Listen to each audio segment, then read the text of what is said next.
favorite things about the original days. It was just all brand new, so we were kind of nothing burger, little firm, just started out. Nobody took us very seriously, but we started winning some significant contracts. And I think one of the funnest things was people started to check us out from some of the established old engineering firms would stop by and just kind of, what are you guys doing here? And they'd look around and kind of try to scout us out, because I think they realized that we were starting to win some work, and they're wondering how and why.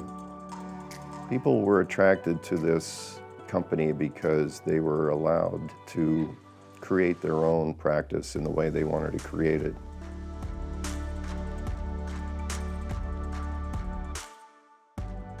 First, I'd like to set the record straight. He was offering me $25,000 a year less than I was already making.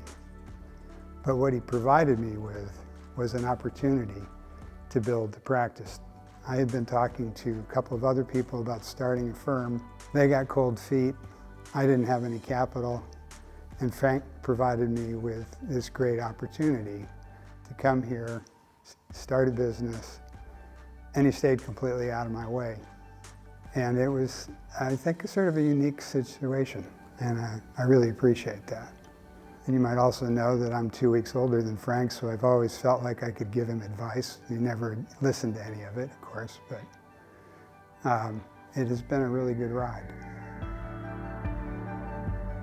Well, when I started working at Dudek, back then it was called Dudek and Associates, in 1998, spring of 1998, I had graduated from college a year before, moved to Southern California, looked for my first job, and little did I know that I would land at Dudek and Associates. And I think there were about 15 people in the environmental division, and June and John Porteous hired me.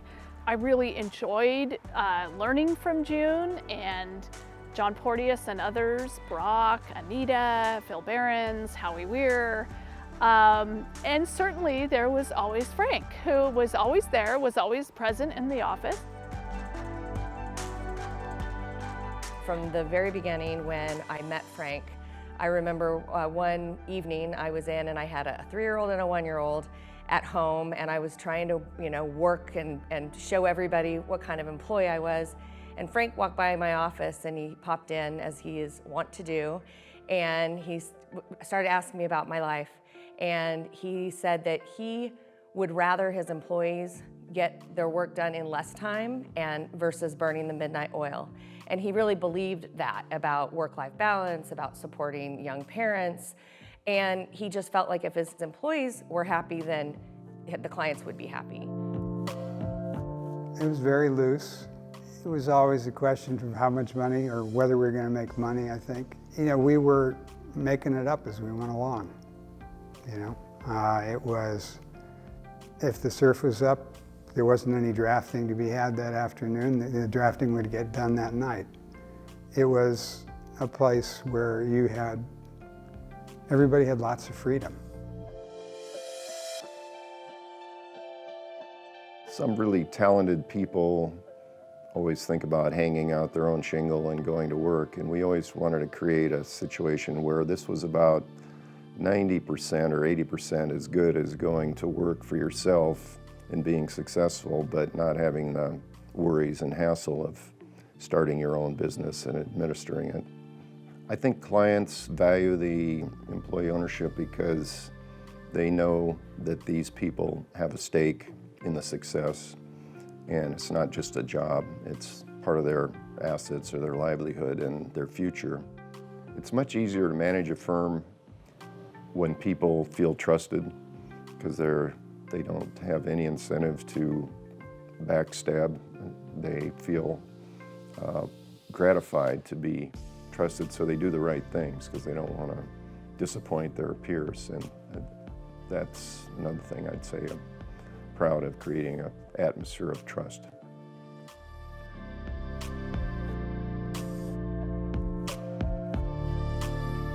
To see how it's been transitioning over the last couple of years has been really reassuring. And to see that Frank is, still going to be part of the board and directing where the company is going, providing that long-term kind of institutional memory that he has is very comforting, but also knowing that, seeing how things have gone the last couple of years, that things are going to be fine, things are going to continue to grow, and we're going to carry on that legacy that Frank started 40 years ago and keep it going. And I'm just happy to be part of it at this point and looking into the future.